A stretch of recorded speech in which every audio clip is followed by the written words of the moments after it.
नमस्कार दोस्तों, स्वागत है आपका वीडियो समाचार में। चले जानते हैं देश विदेश की प्रमुख और ताज़ा खबरों को। दोस्तों, वीडियो बनाने में हमें बहुत मेहनत लगती है, इसलिए वीडियो को लाइक ज़रूर कर दें। दिन भर की सबसे बेहतरीन और ताज़ा खबरों के लिए सब्सक्राइब करें हमारे चैनल को और साथ में बेल का बटन भी प्रेस कर दें ताकि वीडियो मिले सबसे पहले आपको। आज की बड़ी खबरों में हम बताएंगे 1 जून से आपकी ज़िंदगी में होने जा रहे हैं 5 बड़े बदलाव, और ये भी बताएंगे कि लॉकडाउन 5.0 देश में लॉकडाउन 30 जून तक बढ़ाया गया। दोस्तों, जानिए आगे विस्तार से। और अनलॉक 1.0 8 जून से खुल जाएंगे धार्मिक स्थल, होटल, रेस्तरां, शॉपिंग मॉल। हम ये भी बताएंगे विस्तार से, देखते रहिए वीडियो को पूरा। और आगे कोरोना संक्रमित मरीजों की संख्या 1.7 लाख, 47% रोगी ठीक हुए, स्वास्थ्य मंत्रालय।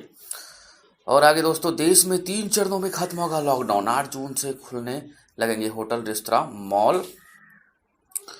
और आगे क्रिकेट से बहुत बड़ी खबर निकल के आ रही है कि रोहित को मिल सकता है खेल रत्न, अर्जुन अवार्ड के लिए धवन, ईशांत। और नई गाइडलाइन में किन चीज़ों पर जारी रहेगी पाबंदी, क्या खुलेंगे, देखते रहिए पूरी वीडियो को। हर खबर को विस्तार से जानने के लिए देखते रहिए अंत तक।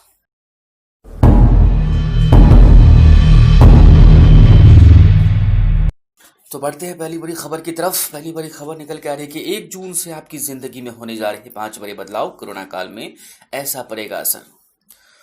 कोरोना वायरस की वजह से अभी देश भर में लॉकडाउन का चौथा चरण चल रहा है। 5वां चरण कैसा होगा, इसके बारे में केंद्र सरकार की तरफ से फिलहाल कोई जानकारी नहीं दी गई। हालांकि अगले महीने से आपके जीवन में बहुत कुछ बदलने जा रहा है। इसमें ration card, rail, roadways, gas cylinder और फ्लाइट तक में बदलाव शामिल है। हम बारी बारी से इन बदलाव के बारे में आपको जानकारी दे रहे हैं। ट्रैक पर दौड़ेगी 200 ट्रेनें। भारतीय रेलवे फिलहाल श्रमिक और स्पेशल ट्रेनों का संचालन कर रही है। 1 जून से रेल मंत्रालय 200 ट्रेनों का चलाने की घोषणा कर दी है। इन ट्रेनों के लिए भी शुरू हो गए हैं। शुरू होगा वन नेशन वन कार्ड। देश भर में राशन कार्ड के लिए 1 जून से वन नेशन वन कार्ड की योजना पूरी तरह से लागू हो जाएगी। फिलहाल ये स्कीम 20 राज्यों में शुरू होगी। गो एयर की उड़ानें शुरू होंगी। Low budget airlines company Go Air भी 1 जून से अपनी उड़ानों को शुरू करने जा रही है। अन्य कंपनियां 25 मई इसकी शुरुआत हो चुकी है। बदलेंगे गैस सिलेंडर के दाम। तेल कंपनियां हर माह की पहली तारीख को गैस सिलेंडर की कीमतों में बदलाव कर दी है। ऐसे में इस बार भी यह बदलाव होगा। कच्चा तेल फिलहाल $32 प्रति बैरल के करीब। हालांकि लॉकडाउन के चलते कई राज्यों में सरकार पहले ही पेट्रोल डीजल पर वेट को बढ़ा चुकी है। यूपी रोडवेज चलाने जा रहा है बसें। अगर आप यूपी रोडवेज से सफर करते हैं तो खबर आपके लिए है। यूपी में 1 जून से बसें चलाने की ऐलान कर दिया है। सभी बसों को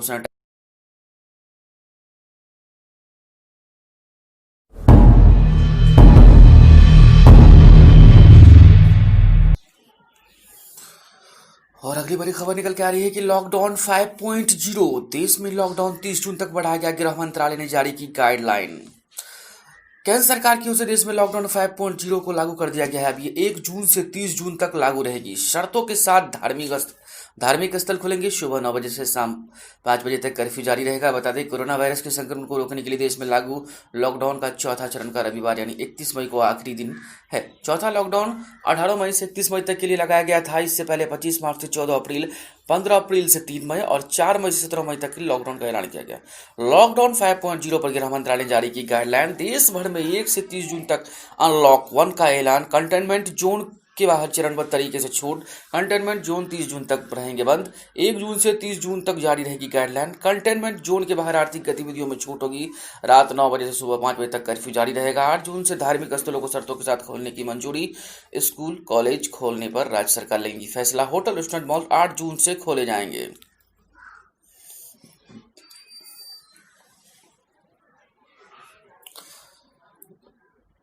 अनलॉक 1.0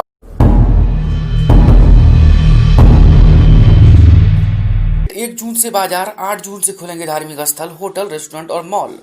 कोरोना वायरस के खिलाफ जारी जंग में पूरे देश में नई गाइडलाइन का ऐलान कर दिया है। हालांकि सरकार ने इसे लॉकडाउन 5.0 के बजाय अनलॉक 1.0 नाम दिया है। नई गाइडलाइन 30 जून तक के लिए जारी की गई है। इस दौरान अलग अलग चरण में छूट दी जाएगी। पहले चरण में 8 जून से धार्मिक स्थल खोलने की अनुमति दी गई है। होटल, रेस्तरां खुलेंगे। शॉपिंग मॉल भी बहुत खुल जाएंगे। सुबह 9 बजे से 5 बजे तक ही कर्फ्यू रहेगा। इसके बाद अनलॉक का दूसरा चरण लगाया जाएगा और स्कूल कॉलेज खोलने की अनुमति दी जाएगी। 8 जून से लागू होने वाली अनलॉक 1.0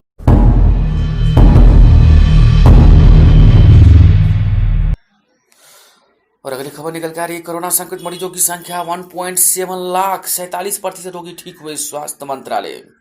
देश में लागू चौथे चरण का लॉकडाउन रविवार 31 मई को खत्म हो जाएगा, लेकिन कोरोना संक्रमितों की संख्या लगातार बढ़ती जा रही है। इस बीच केंद्रीय स्वास्थ्य मंत्रालय ने शनिवार को बताया कि देश में कोविड-19 से 1,73,763 लोग संक्रमित हैं। सक्रिय मामलों की संख्या 86,422, जबकि 4,971 मरीजों की मौत हो चुकी है। कुल संक्रमित मामलों में विदेशी नागरिक भी शामिल है। वहीं 82,369 मरीज या तो ठीक हो चुके हैं या फिर उन्हें अस्पताल से छुट्टी दी चुकी है। स्वास्थ्य मंत्रालय के एक वरिष्ठ अधिकारी ने बताया कि अभी तक करीब 47.40% मरीज ठीक हुए हैं।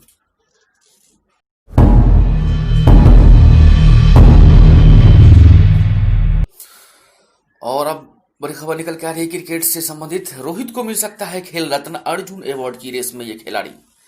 पिछले साल वनडे वर्ल्ड कप में शानदार प्रदर्शन करने वाले रोहित शर्मा की बीसीसीआई ने खेल रत्न पुरस्कार के लिए अनुशंसा की है। भारतीय क्रिकेट बोर्ड ने शनिवार को ये जानकारी दी। रोहित को सलामी जोड़ीदार शिखर धवन का नाम एक बार फिर अर्जुन पुरस्कार के लिए भेजा गया। भारतीय टीम के सबसे सीनियर तेज गेंदबाज ईशांत शर्मा के नाम की भी अनुशंसा अर्जुन पुरस्कार के लिए की गई। बाएं हाथ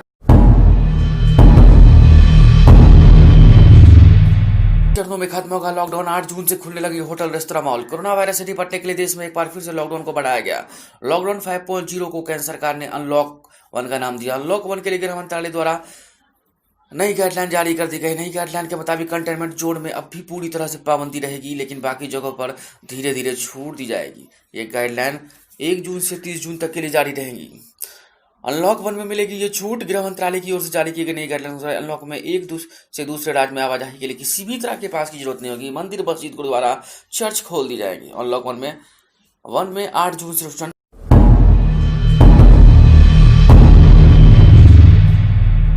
अब खबर निकल के आ रही है कि पिछले 1.5 महीनों में दिल्ली और आसपास के इलाकों में 10 बार आए भूकंप के झटके। क्या इसके पीछे की वजह?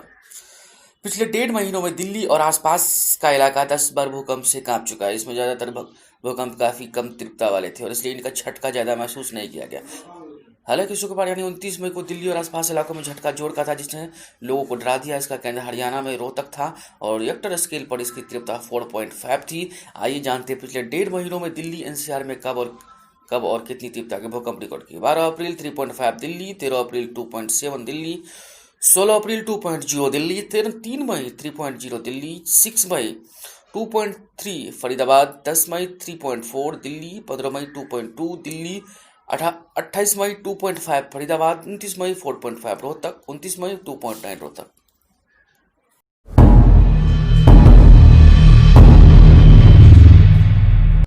और अगली खबर निकल के आ रही है कि अक्टूबर तक तैयार हो सकती है कोरोना वायरस वैक्सीन। विश्व की प्रमुख दवा कंपनी फाइजर का दवा क्षेत्र की प्रमुख कंपनी फाइजर का मानना है कोरोना वायरस को रोकने के लिए अक्टूबर के अंत तक एक वैक्सीन तैयार हो सकती है। कंपनी के सीईओ अल्बर्ट बोर्ला ने ये जानकारी दी। Pfizer Germany mRNA company BioNTech के सहयोग से कोविड-19 को रोकने के लिए BNT162 वैक्सीन कार्यक्रम के लिए अमेरिका और यूरोप में क्लिनिकल टेस्ट कर रही है। बोर्ला ने इसका हफ्ते international foundation of pharmaceutical manufacturers and association के आयोजित में एक वर्चुअल कार्यक्रम में भाग लेते हुए टिप्पणी की।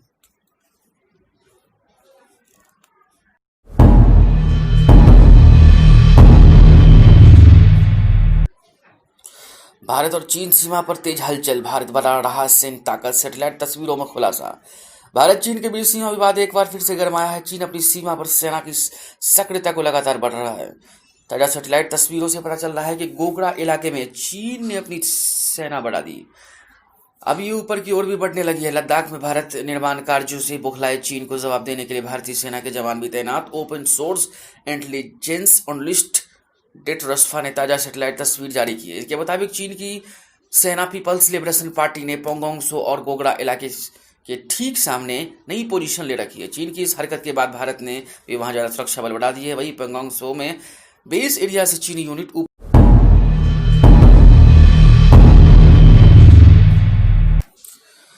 केरल के तट से टकराया मानसून, झमाझम बारिश, देश की अर्थव्यवस्था को मिलेगी बल। भारतीय मौसम विभाग के पूर्वानुमान के उलट मानसून शनिवार को केरल के तट से टकराया। निजी एजेंसी स्काईमेट ने इस बात का दावा किया। भारतीय मौसम विभाग ने कहा मानसून 1 जून को केरल तट से टकराएगा, लेकिन अब 2 दिन पहले ही इसकी आने की खबर। हालांकि भारतीय मौसम विभाग ने सभी आधिकारिक तौर पर इसका ऐलान नहीं किया। स्काईमेट वेदर के सीईओ जतन सिंह ने कहा केरल के ऊपर दक्षिण पश्चिम मानसून के आगमन की घोषणा करने के लिए बारिश, आउटवेव मूल और हवा की गति जैसी सभी स्थितियों को निगरानी पूरी तरह से की गई। केरल के तट से मानसून टकराने